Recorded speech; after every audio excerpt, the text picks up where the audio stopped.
Welcome to Top Tier Wrestling, your ultimate destination for all things going on in the world of professional wrestling.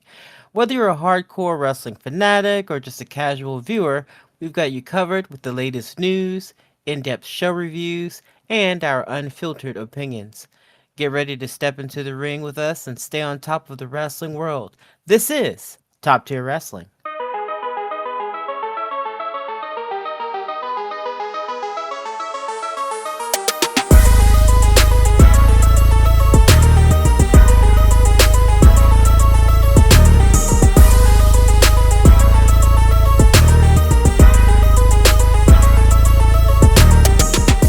Hello and welcome to the Top Tier Wrestling Podcast. I'm your host, Hangwoman Dawn Page, joined as always by my co-host, Josh Strickland.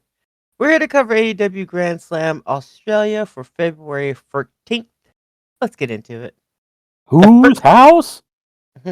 Josh House. Wait, Most dangerous. Josh's Most house. dangerous. Well, it was Hey, until Hangman Dawn Page burned it down. Thanks. well, I mean that's how I roll. You know how it is. I'm a fire sign. I do. You're fiery. So we are covering AEW Collision Grand Slam, and this was, I'm gonna spoil it at the beginning. It was a banger. Um, Yeah, Not quite a pay-per-view or anything like that. It was just a themed collision, but man, was this an episode of Collision. yeah, it was Uh, crazy. yeah. Right out the gate, we start things off with no small match. It's the AEW Continental Championship match between the defending champion, Jon Moxley, and the Alpha, Konosuke Takeshita.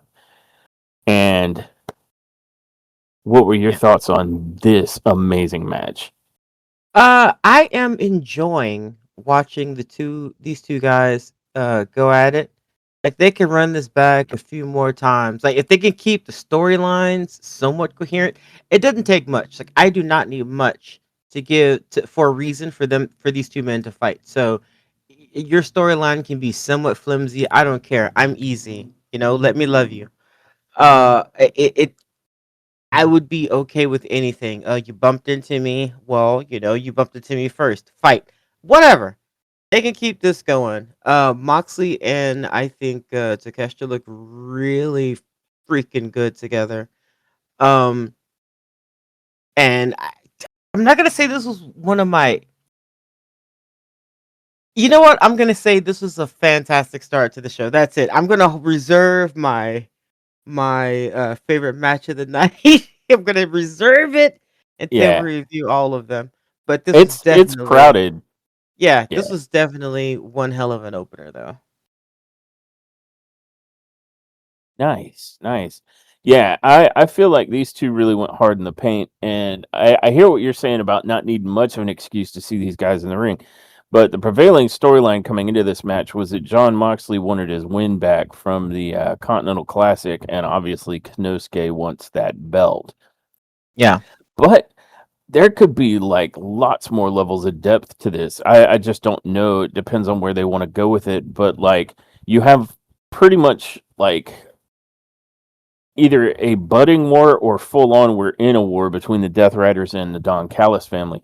But you also have all this tension between Konosuke Takeshita and the Don Callis family. So I don't know how that could potentially play out between these two. yeah. Um, I felt like both Mox and Takeshita looked great here. I agree with you. Their chemistry in the ring is actually really good. Mhm. Um, and it was so good that I found the fact that this match went to a time limit draw kind of annoying. Not in a bad way, not in I hate your booking kind of way, but as a fan who was legitimately wanting to see a conclusion to this match because of how hard these two went in the ring, I was like, but it definitely fuels the fire for me wanting to see them run it back. And you know they're gonna have to. They gotta. Now you can't leave it at a No. freaking.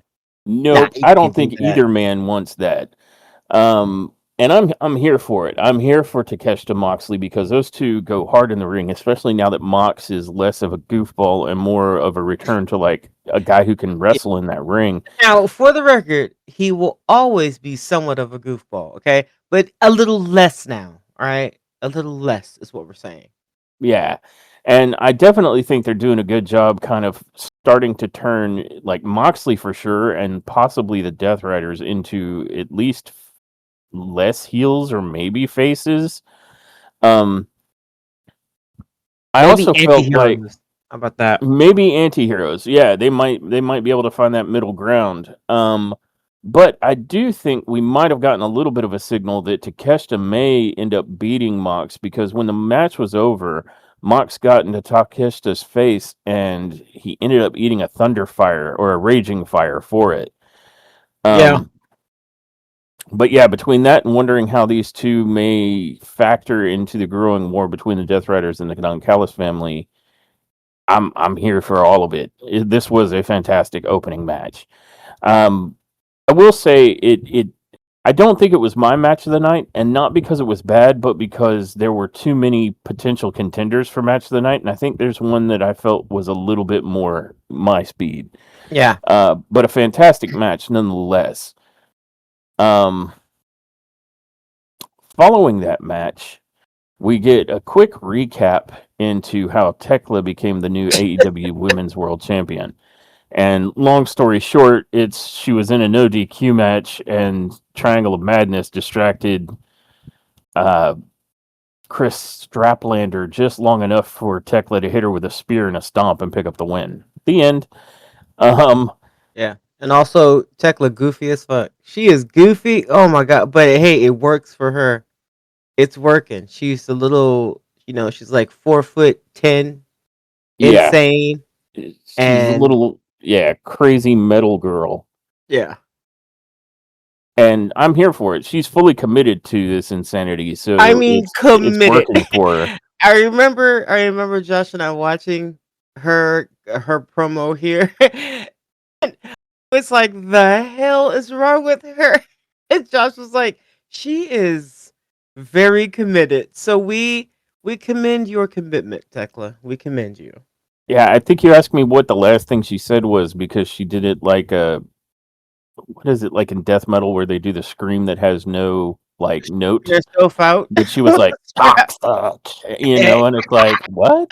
Yeah, toxic. So Oh my god, that woman.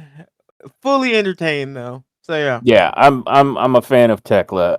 I know the way I described her winning the match was like because she cheated and whatnot, but Tekla can go. Like She can. she Which is has all the crazy outside the ring, and she's very good in the ring. I think that's why her winning annoyed me the way it did. You guys know that I am definitely team Statlander, but I'm also okay with people losing belts and other people winning belts, especially in AEW. I like the movement, so it doesn't it doesn't make things stale. It Keeps stays things fresh. moving. Yeah, Yeah, there's always something for somebody to strive for because somebody could have the belt for a week, a month, 2 months, and then somebody else could just take that belt for them on a collision. Like it doesn't matter. Like collision, dynamite, PLE doesn't matter. Just anytime, any moment, somebody could get the smoke and get a belt. So I'm yeah, cool with that. Um, I think the only issue that I had was that Tekla cheated, and it for me felt unnecessary because I feel like Tekla's one hell of a competitor.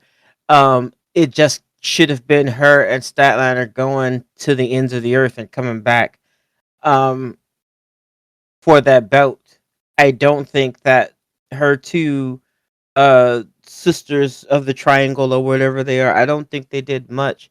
I don't think they were necessary, honestly. I just feel like yeah, I know we all know that she's a heel. We got it. Like if she had won that match clean, then we still would have thought she's a heel. I mean, think of oh my gosh, Kyle Fletcher.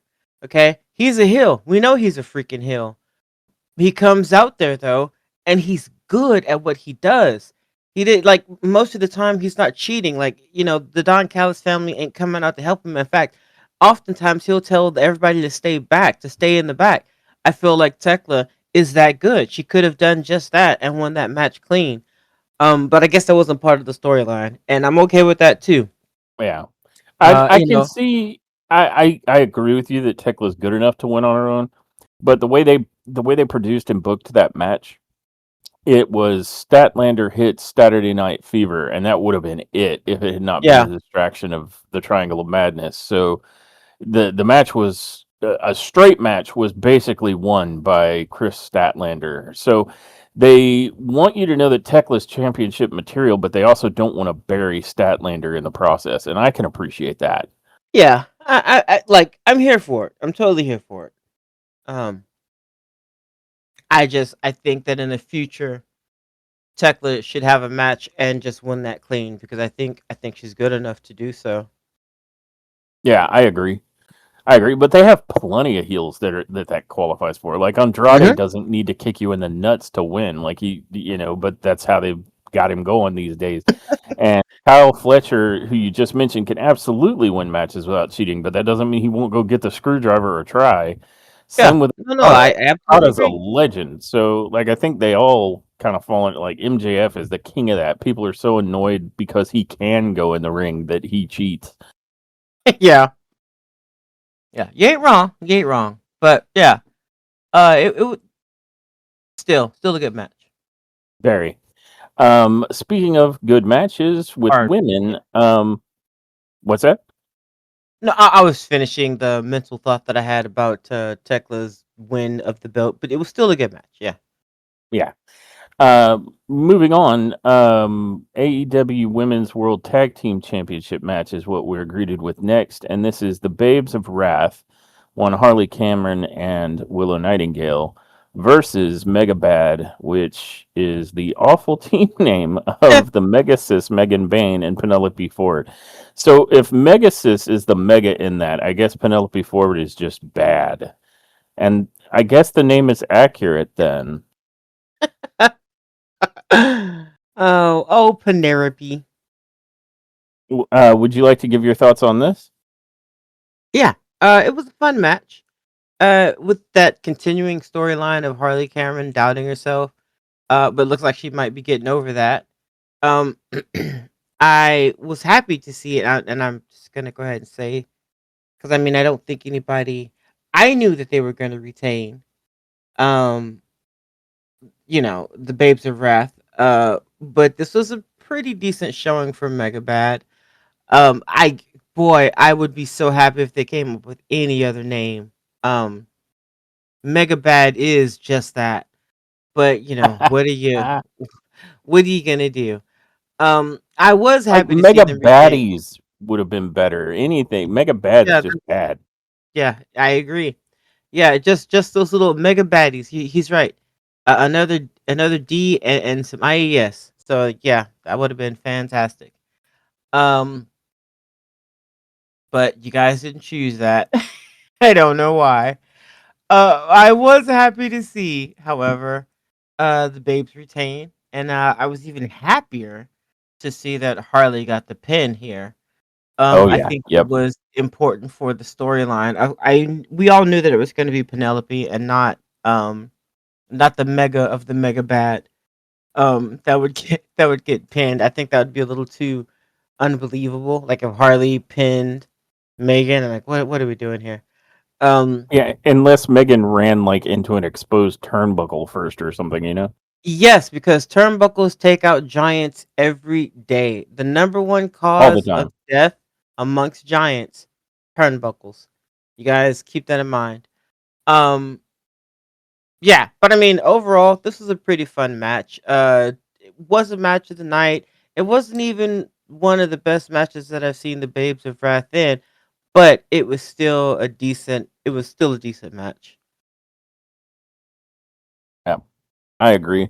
I felt like this was solid between these four. Yeah, Um, good showing for Harley. She looked good. yeah, Harley especially. I'm still waiting for Penelope to kind of show up here. However, near the end, as soon as Megan leapt out of the ring to suicide dive Willow, which was hella impressive, by the way. Like, she did a Mhm. really good suicide dive, which I lovingly called at the time the big bitch missile. At that point, I knew it was over because you left Cameron alone with Ford in the ring, which was a guarantee that Megabad was going to lose. Yeah. Um, However, after the match, because Megabad are super good sports, um, they proceed to attack the Babes of Wrath, and a new challenger enters the chat. A local Aussie sensation, a gal named Lena Cross, and Speaking of big bitches. she she is huge. She was in there making Megan Bain look normal sized. Um, so if she is forming an alliance with Megabad, then you might have a real problem on your hands if, like, Penelope Ford becomes obsolete when you've got Megan Bain and Lena Cross.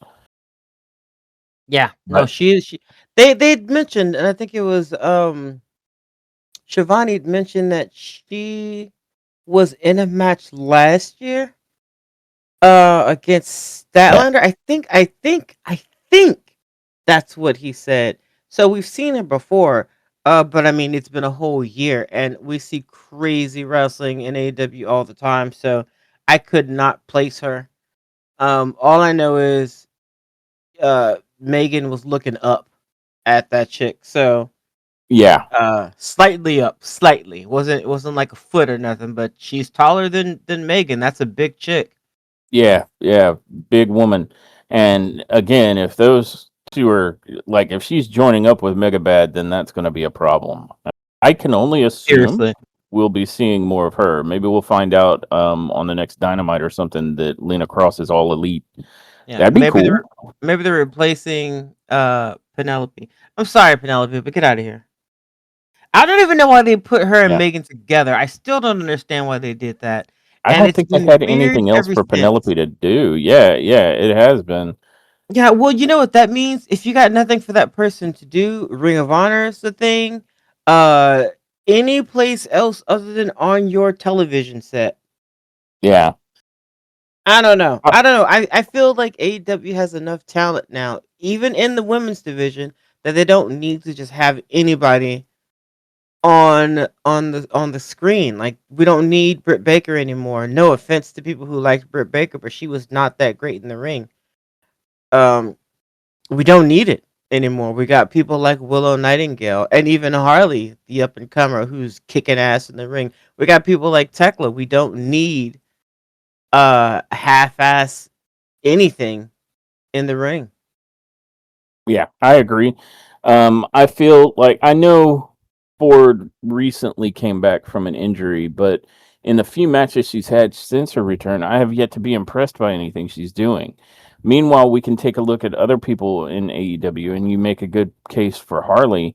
Harley has all the talent like in the universe for everything outside of the ring. Like, she can sing, she can dance, she can do ventriloquism, she's got great comedic timing. And yet we still see Harley Cameron improving in the ring. Like, she is Yeah. not just settling, whereas I am not seeing that same hunger or desire to get better. I see that same desire to get better in, like, Sky Blue. Like, clearly she's working on her physique and she's been doing better when she's in the ring. Yeah. So, yeah, I agree with you wholeheartedly. If this is where the best wrestle, then there's no room for the mediocre. Like, I applaud that AEW is willing to give people a chance, but they either take that chance and run with it, or they end up on Ring of Honor, or their contract not renewed or something. And Yeah. right now, I feel like, unfortunately, Penelope Ford is on that, like, not getting a contract renewal path if she doesn't start getting better in the ring. Yeah. And I don't see it happening. I can't say the same for her that I can for Harley. I can say that about Harley because we all saw where Harley came from. Like she got the attention that she wanted from her comedy, from her music and stuff like that. But she didn't just leave it there. She got into the Yeah. ring and she did the damn thing. And then she got with Willow, and I feel like Willow is helping her out even more. So the belts they have are belts they deserve. Um, and I can't say the same for the in-ring work of Penelope. And again, I understand that injuries, whenever they happen, they suck, and they can change how you feel about the stuff that you do in the ring. But some of the best competitors, some of the best athletes, especially in wrestling, continue to wrestle as if they've never been injured. Like look at Kyrie Sane. She's been injured before, but that girl still jumps off the top turnbuckle like she has wings that we can't see. She Yeah, still goes all in. No pun intended. yeah, She and still. another. Yeah, go ahead. I was just going to say Darby Allin is another more local to Yes. AEW example. That dude is injured all the time, and yet he'll still dive off of 20 foot of anything. Like he doesn't Yeah. care. Yeah. I mean, and I know that's crazy, and it's easier said than done, but you got to get into your head, like if this especially is something that you want to do, if this is something that you love to do, you're gonna injure yourself, but tomorrow comes, So I feel like Yep. Penelope's gonna have to get, it's gonna have to get like out of her head. I don't know if that's the case or not. If it is, she's gonna have to come out of that and really, because I mean I remember her being a lot better. Uh, the first couple of times we saw her in AEW, we were like, "Oh, okay, Penelope, okay." And I, and then again, injury, and she's come back, and I haven't seen much of anything since then. But not to say that she can't. AEW is the place for it, so let's see what she can do. Yep. Following that match, we have a brief message that the Demand, which is Bishop Conto Leone or Leona, sorry, and Ricochet, uh, basically Leonie. for Jack Perry. Ricochet reminding Perry that he's from Vegas, and sometimes Perry, you have to know when to hold them and know when to fold them, suggesting strongly that Perry should just quit. You don't want that smoke, Perry. You don't want that smoke, son. I don't know. Nope. I think you might. I think third I time's a charm. I think so too, but Ricochet is trying to convince him that the betting odds are not in his favor. Oh, he's bald. What does he know? Bald. He Bald. knows baldness, Yeah. Yeah, but Ricochet. Here, a message to Ricochet.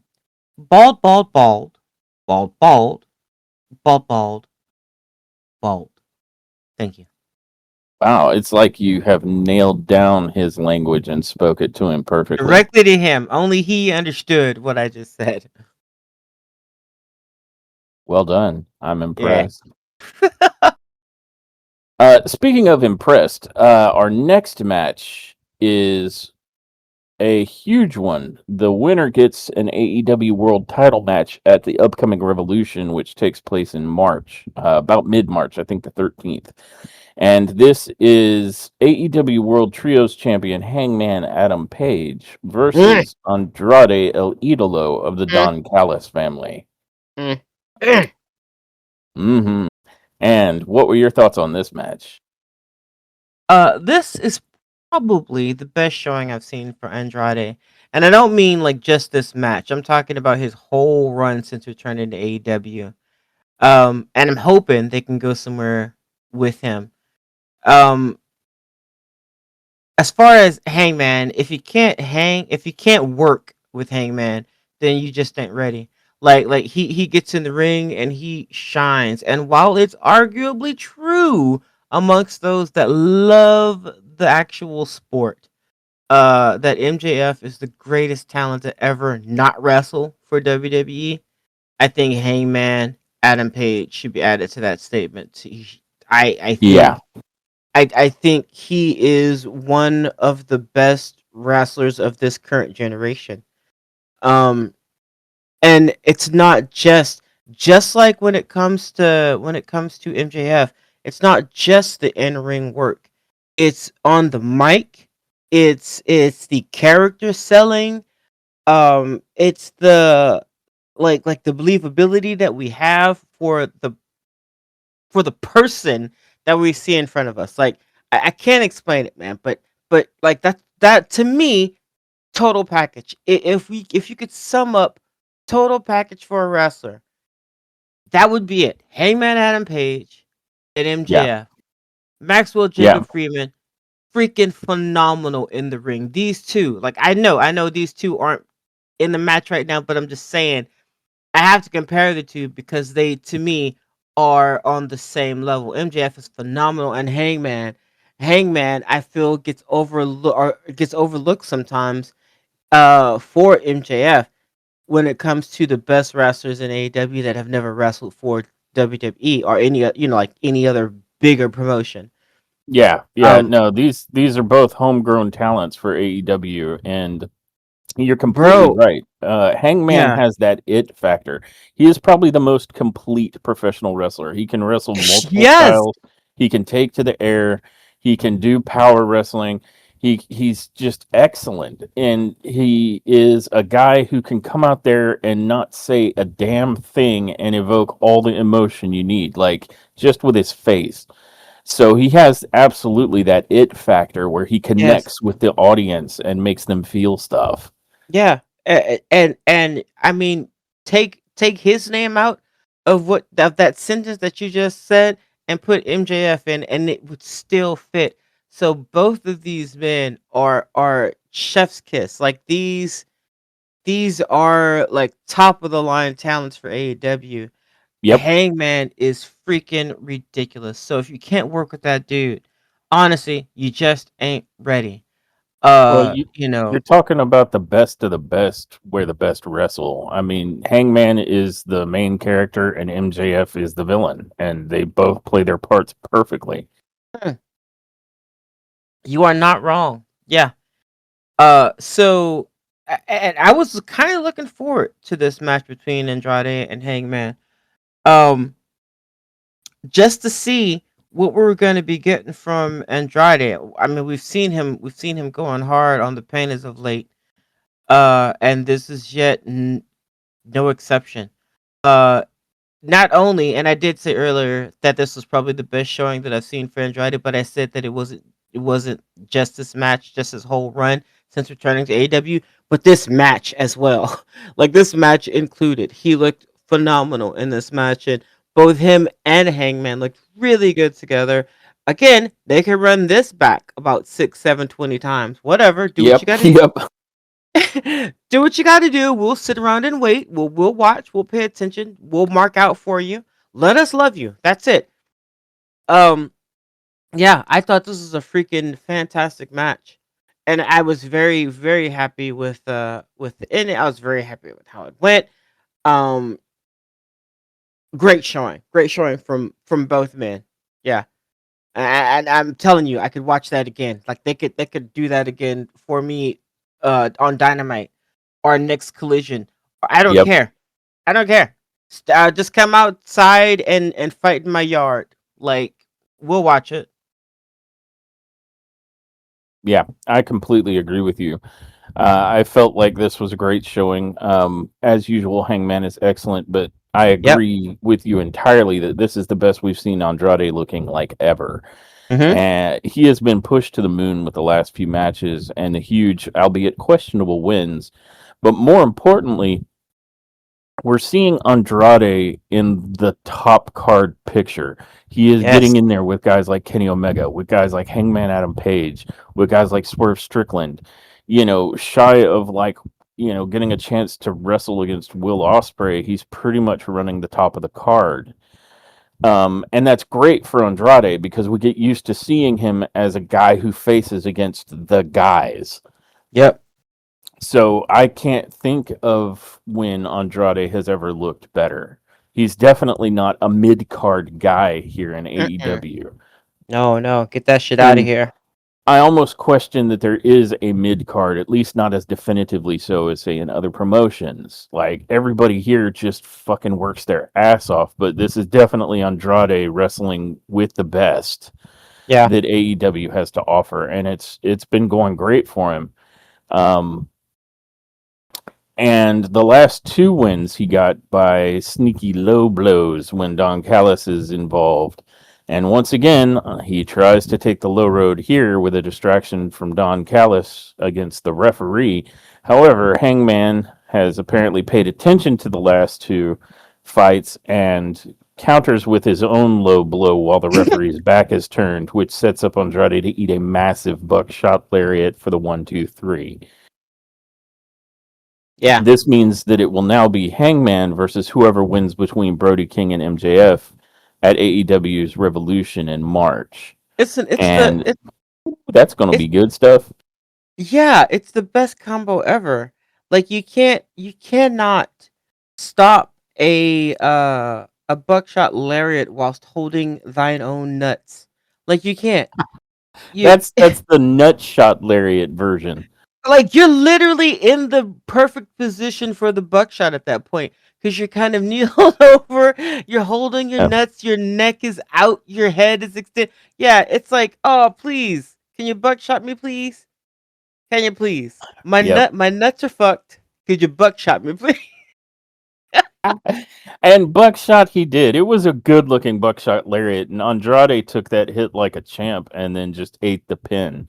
Yeah. All of a So sudden yeah, because I mean, listen, his nuts fell off. And then he broke his neck. He gave up. I'd give up too.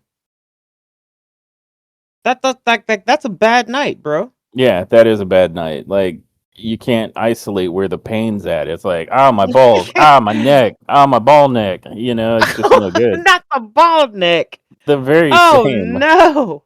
When the pain's Oh, coming at you from high and low, it's like, oh no, no. he needs It's some milk. yep, yep. Oh But my this god. did put a stop to Andrade's run against like just running through the top talent with a ball shot. Like Hangman Yeah. said, nah, I'm good. Yeah, that was an immediate pause. It was like it was at that moment he knew he fucked up. Indeed. No And shot. not to, you know, waste even an ounce of momentum. There's no after match fighting or anything like that. It's just Hangman wins and Hangman says holla. From there, we immediately go directly into a mixed tag team tornado hair match, Yeah, they where ain't fucking around. the They ain't person fucking that around gets on the show. pinned has to have their head shaved. And this is going to be Timeless Tony Storm and Orange Cassidy. Yeah, and you're right. They're not like they're like we got momentum. We got shit to do. And this is going to be them versus the problem Marina Shafir and Wheeler Yuta of the Death Riders. Now, And what did you think of this one? it was exactly what we thought it would be. You and I had pretty much pegged how this match would go. We even pegged who was gonna get pinned by who. Like we got honestly all of that. Um but even though it was something that we already knew would happen, it did not it wasn't like it was not like unentertaining. It was extremely entertaining. It Um was. It was still fun to watch, even though we kind of knew what the outcome would be. yeah, and while I knew it was the end for Yuta's hair, that did not stop me from mourning. Um, I know people made fun of his hair. His hair was fantastic. You guys quit lying to yourselves. You know that dude had fantastic hair. It was a fun match full of classic Orange Cassidy coolness and Tony Storm campiness. Uh, Marina remains without rhythm, and Yuta exists now without hair. So that's the summary of that match. All in all, Indeed. fun match. Match of the night? No, but fun match. It was like we knew what this match was. Yeah, exactly. That was my take on it. This was the fun match, to kind of lighten the mood, I guess. And I did appreciate that Yuta got mad extra heel hate because he at one point attacks Tony Storm and pile drives her through or tries to through a table, and I don't think the table played along. We can wait and see. That's going to be on Botchamania. I am the table. Um, but I appreciate that AEW is pushing the needle with regards to like in these mixed tags. We're seeing the men and the women mix it up against one another, and Yes. I feel like I missed that because it was getting incredibly stale for women to just attack the men as much as they want, and the guys have no capacity for retaliation, and it Yeah. just, equality, ladies, equality. Equality, And yes. it's also pro wrestling, for fuck's sake. Like, they're not really killing each other out there. Like, this is for entertainment purposes. Right. Yeah, Um, if there was any sport that I would be okay with watching, a man and a woman, quote unquote, fight on equal footing, it would be wrestling, like this type of yeah, sports entertainment wrestling.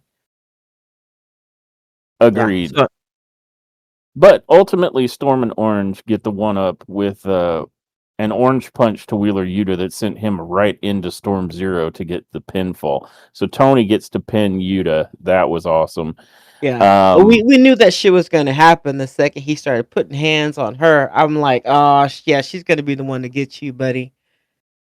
yep, and that was perfect. I mean, that was Yeah. perfect. And so after the match, Yuta acts like he's, go, fuck this stipulation. I'm out of here. But John Moxley comes out and literally forces him to come back and take his medicine like a real man. Yeah, John And Moxley ain't having none of that. There'll be no pussies in his group. yeah, none of that bullshit. You agreed to it, you're going through with it. And so shortly after Yuta's brought back into the ring, out comes Mina Shirakawa, who wants a measure of revenge for her Fake uh, ponytail. fake ponytail being cut. She comes out with a barber stool and clippers. And the shaving was satisfying, but I feel like they could have taken more off of him. I guess because of time, they couldn't, because it's like they gave him like 3 or 4 good shave cuts, but he still had like a lot of his hair. But All I know is I was very happy when they took the razor from from not Marina, but oh my Mina, god, yeah, from Mina, because she was upsetting me. She was right, right. None of them were really good with the clippers. Like there was a stint that oh, what's Tony Storm's valet called? The butler guy. Luther. Luther. There was a point where Luther Luther was was doing it, horrible. and Luther was terrible at it, and that's amazing because he's bald as a cue ball. I guess he doesn't Yeah, shave his own head. Cassidy But was doing the best. Cassidy, yeah, Cassidy seemed like he was the one who got a turn at shaving the hair off of Yuta, and he was doing a like halfway decent job. But I'm almost certain that Yuta's going to go clean up the whole thing, kind of Oh like yeah, back when Kyle Fletcher shaved off some of his hair in the ring to make himself less like Will Ospreay, and then he cleaned it up afterwards, like yeah. backstage. But we have a bald, or will have a bald, or at least very shaven Yuta in the future, and that's going to be great. Imagine how much better Yuta will be able to wrestle now that he can actually see. Yeah, now he's dangerous. Now you guys done fucked up. Yeah, yeah. You struck his hair down, and he came back more powerful than you could have imagined. Yeah. Um, but yeah, I think that was a really fun way to give Yuta a very necessary haircut, like in the kayfabe. It was fantastic.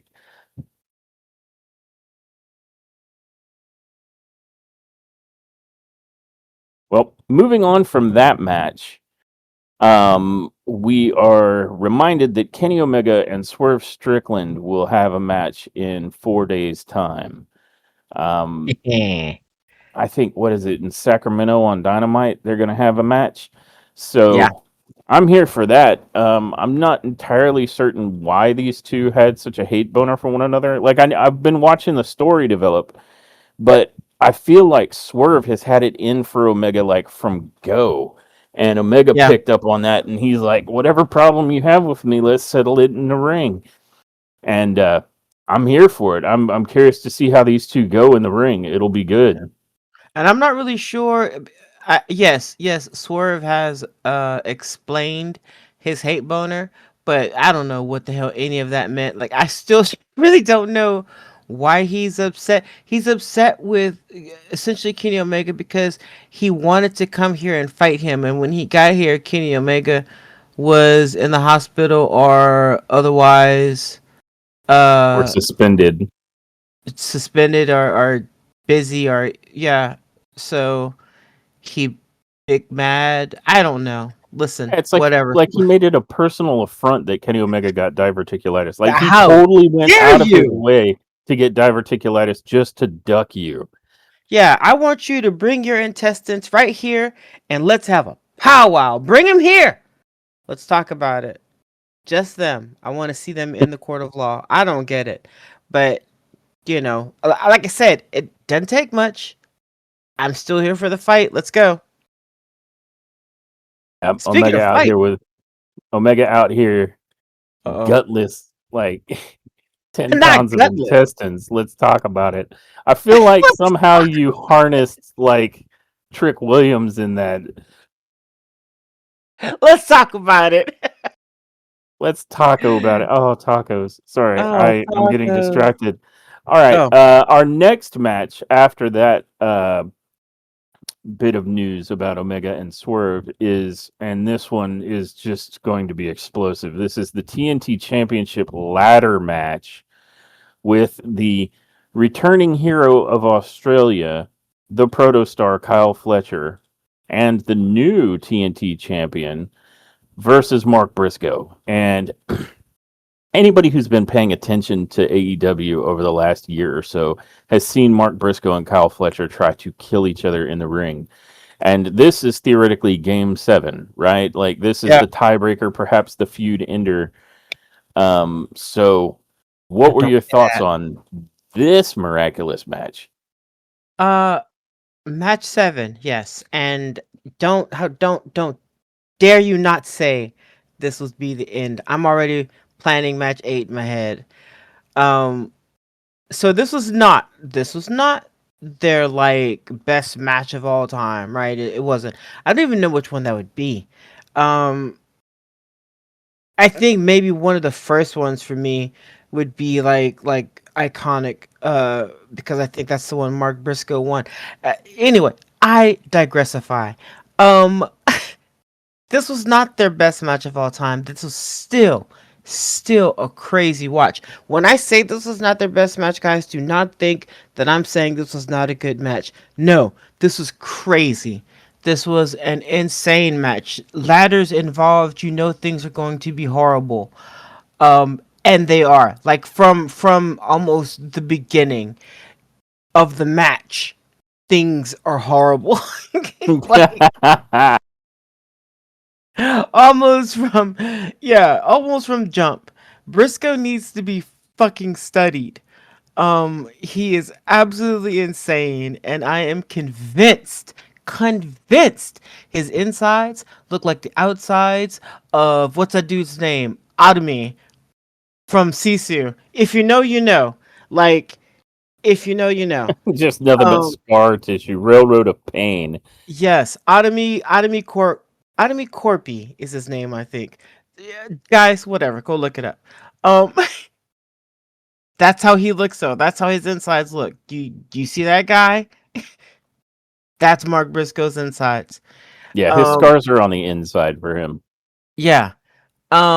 And while I love me some Briscoe, I do. I love me some Briscoe. I think the right man won this match. I think the right guy won match 7. For the time being. But don't you dare say that this might be the last match between them. There needs to be more. And I honestly think the one of the main reasons that Briscoe didn't win, that was, well, there were a few. One, Kyle just won the belt, and they usually want to give, like, their belts move pretty quick, but they usually want to give a dude like 2 weeks or so, at least, like 1 or 2 title defenses for their belt, before they take it. And Kyle is kind of a big deal, so I don't think they want to snatch the belt from him that quick. And Mark Briscoe not winning this match is not like, that's not gonna bury him. They keep having a back and forth, and at any time, in any match, Briscoe could have been the victor here. But I think, like I said, they didn't want to take the belt off of Kyle that quick, and it was in Australia, like the hometown. This is one of the few places where you're gonna get boos from Mark Briscoe, and they couldn't even commit to that, because there were still some times when they would end up cheering for Mark, and they're like, "Oh yeah, right, right, boo!" Like, so it's kind of hard to boo that dude. Yeah. Um, but yeah, overall, this was a fantastic match. I they AEW has so many matches that I'm okay with them running back, and that's a completely different story if I think about other promotions and them running back matches. Like they're usually the exact same match just on a different day. Um, that's not the case here. Yeah. Like I've seen so many different things just from Kyle Fletcher versus Mark Briscoe, like in 7 matches. No not one match was the same. So Yeah. Yep. it just makes it creates like, I don't know. This is like the most addictive candy in the world, honestly. Like, just yeah, let's keep going. Let's watch them do that again. And I'm here for it. This was an awesome match, though. Yeah, I agree. And before I get into my thoughts on this match in general, I want to address kind of what you were pointing out. Like, out of 7 matches, I don't feel like we've seen the exact same match. Like, not even close. Yeah, Like, it's no, not it's not like they only tweaked it slightly, but it would otherwise be the same match. These have been very different each time and sick each time. yep, And I contrast that with the last time we watched like a 7 series, which it was like Carmelo versus Andrade back in WWE, hmm, and that very much was like watching 7 of the exact same damn match, except that they like countered each other one more fucking time than the previous match because they I, were learning. you know what? I knew you were gonna bring those matches up, and I agree with you. Up until maybe the fifth match, there was a match that Carmelo. Yeah, the fifth match, and then the match they had that was what, a Royal Rumble. They were both in a match like that, and they were some of the last two left. Oh, it not Royal Rumble. It was the Andre the Giant uh that match. You know what Royal I'm talking about? and the Andre the Giant Battle Royal is like Yes. usually Wait, is that AEW? no, that's No. WWE. Yeah. Um, it's also a Battle Royal. It's not a singles match between the two. Right. That's what I'm saying. But they were the last two left in that match, and those two gave it. It was amazing. That was like fantastic. The bout between those two in that match. Yeah, I, I don't recall. My biggest feeling about those two was that I remembered at the time that like we're running this one back again. Like my feeling was entirely different than how I feel with like Kyle Fletcher and Briscoe. yeah, I agree there. I agree there for sure. My only point, and I didn't mean to knock you off course, but my only point was to say that they had, out of 7 matches, they've had one that was decent, and then one that kind of doesn't count because it was like a Royal Rumble style match. Yeah, and I That's it. do think that they straight up had 7. Like they were keeping the tally sheet Yes. Yeah, yeah, yeah. They of thought that that. was So cool. yeah, and I feel like that's the nearest thing that I can recall where I saw such a long running feud. And I mean, it wasn't even that long running. Like it was just a lot of the same match in a short period of time versus like what's been going on with Kyle Fletcher and Briscoe here.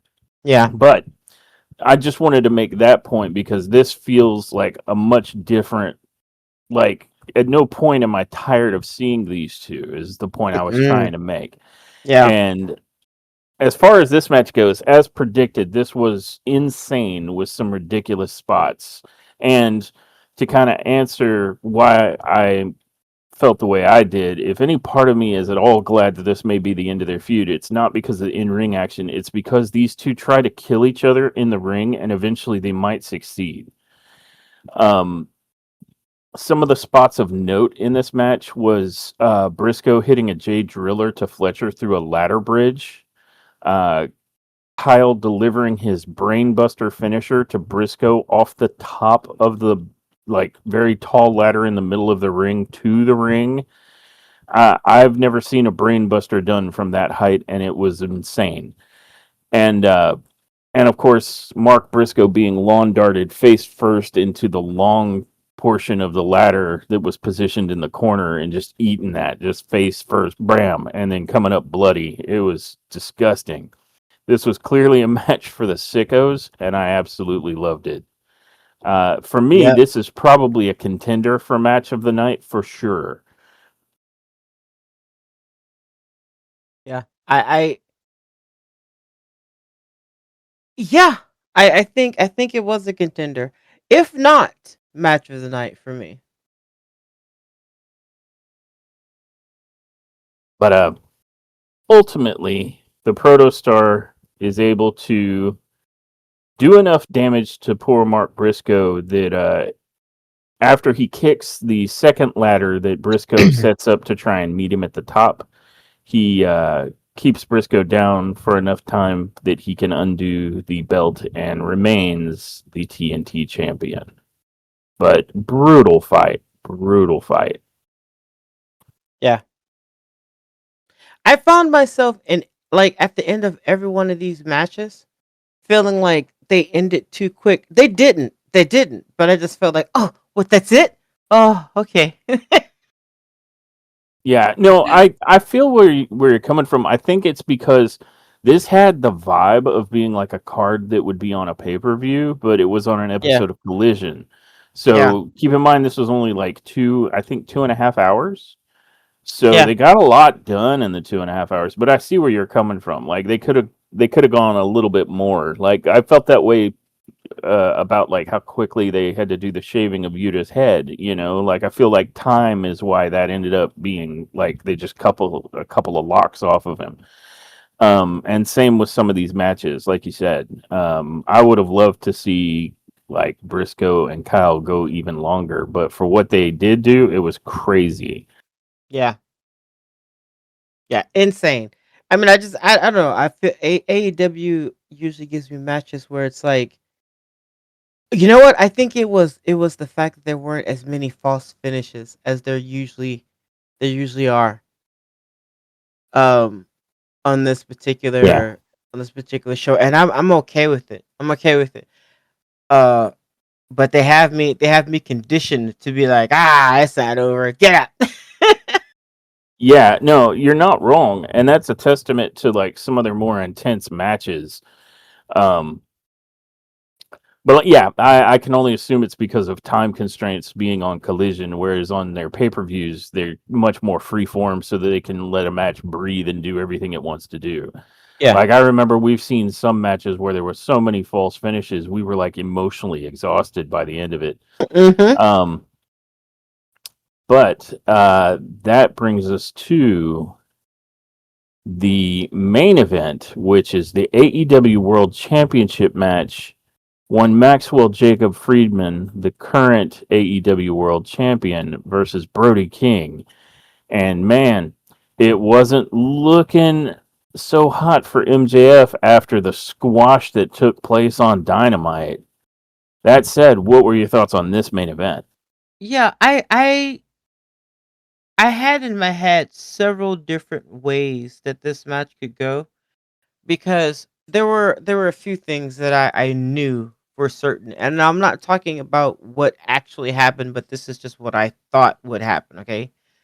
Um, I knew that while Brody is intimidating and he could destroy MJF in the right setting in a matter of seconds, I knew that he would not win the match. Okay. So, how do we get Brody King from demolishing MJF in like 1.3 seconds to having a long match where MJF ends up looking dominant or becoming the victor, and in some cases even looking dominant? And I ended up in my head assuming that what they would have to do is injure him, pull something that usually happens in a lot of WWE matches. I'm not saying it's a bad thing, but it happens in a lot of them where a star is either going into a match injured or ends up becoming injured in that match, and then that becomes a target for his opponent to work throughout the match, and eventually either that person will overcome said adversity, or they will end up uh l- like losing the match because succumbing to of it. yeah. Yeah. uh and I don't feel like my mental predictions were that far off from what eventually ended up happening in the match. um so it's not, again, just because I assumed I knew what would happen, or just because I ended up predicting a lot of what happened, doesn't mean that it wasn't a good match. It was a fantastic match, and I can sing the praises yet again of MJF. This dude can work with anybody. Honestly, he can sell. This dude sells people's moves like a fucking champ.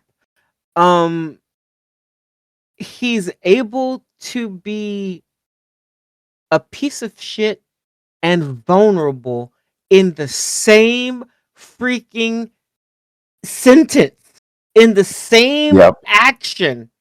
He's able to be a horrible person and then have some sort of emotional awakening or something that is expressed on his face that you pick up on, and you end up feeling bad or feeling for this guy. He's amazing. He is, as far as I'm concerned, he is not only fantastic in the ring, but this dude is bound. Like, he's destined for Hollywood if he wants it. Like, I honestly think he is a generational talent. Like, he says it, but he, like, it's the truth. He's a phenomenal a wrestler in more ways than one. And this match just made Brody King look like a freaking legend. Brody King was already dominant. Like, he looks great in the ring.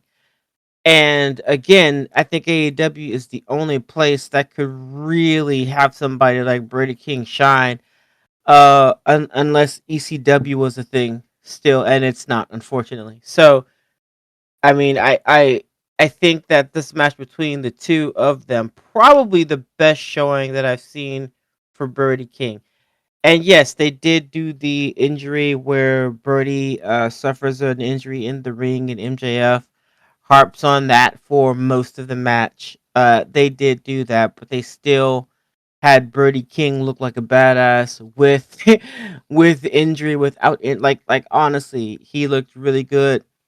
Um, we had that little cool scene where MJF gets choked out again. Yep. Because he got caught on the apron, and he knew it. He like feels behind I him, was and like, then he oh just shit. and then he just kind yeah, his shoulders slump, and he just accepts his fate. But I mean, yeah, Yep. all in all, all in all, this was I thought a very good match. Um, I knew I knew how things would end up, and still, I think probably one of my favorites. Very good match. What did you think? Um, I felt like unlike the squash match from Dynamite, these two really gave it to each other. Yeah, As you pointed out, MJF was targeting Brody's knee the entire match, which evened up the fight for much of it, neutralizing a good bit of Brody's power game.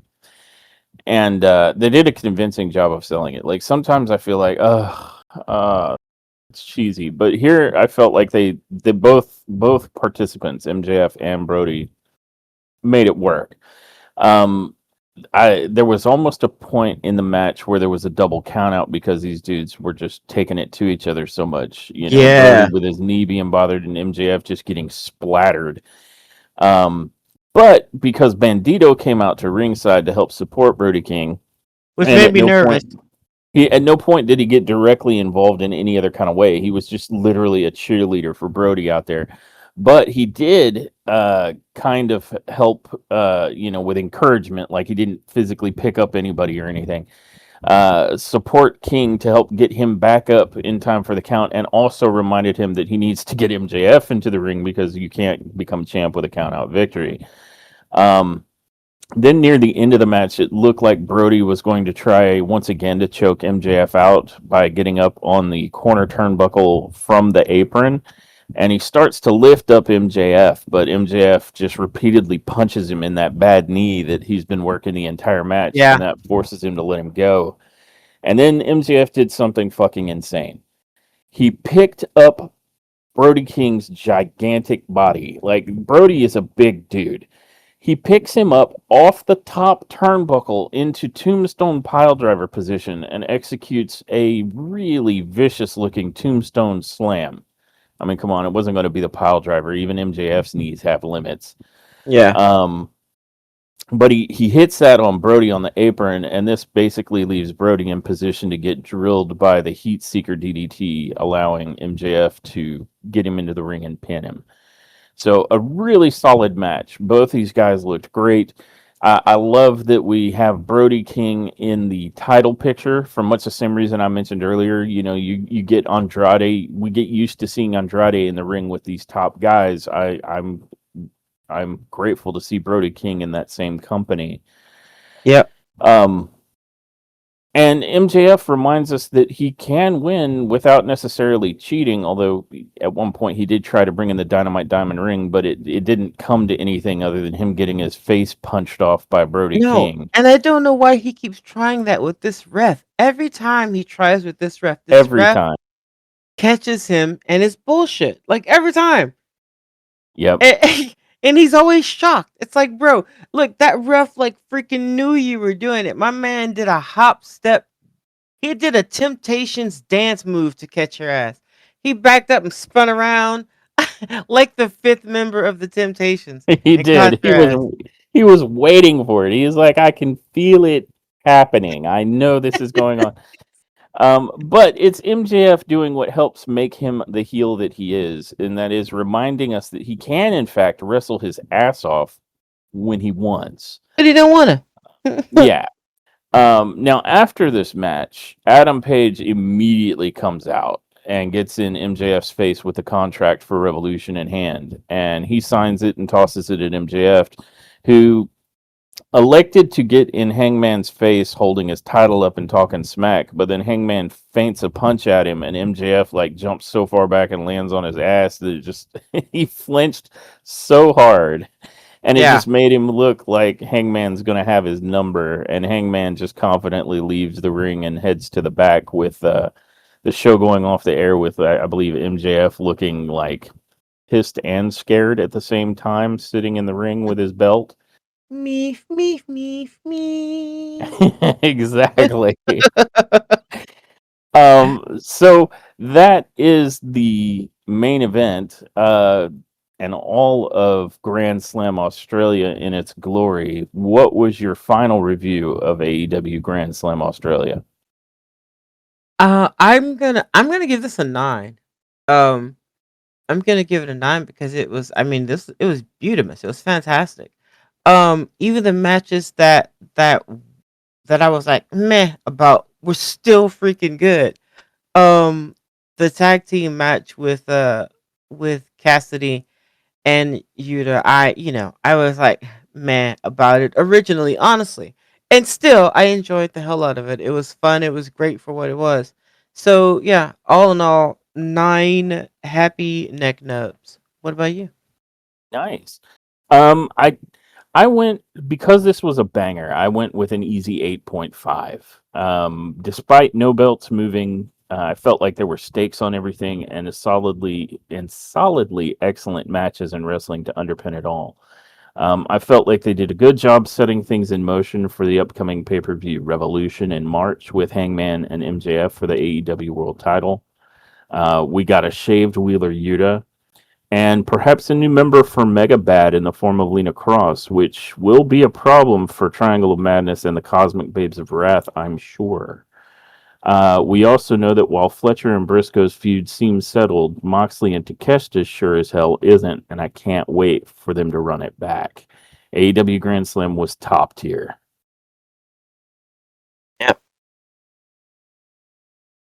So that has been our coverage of AEW Grand Slam Australia, and I want to thank everybody who joined us for this episode. And I invite you to join us for our next episode, which should be our coverage of AEW Dynamite this coming week. Until then, I don't think there's much for me to do but roll the outro. Bye, guys. Hey, thanks for tuning into this episode of Top Tier Wrestling. We hope you enjoyed our deep dive into the latest wrestling news and shows. You can find us on all major podcast platforms as well as our YouTube channel where we upload all of our episodes. You could also follow us on Instagram and X for updates and to join the conversation. Until next time, everyone, remember, wrestling is always better when it's top tier.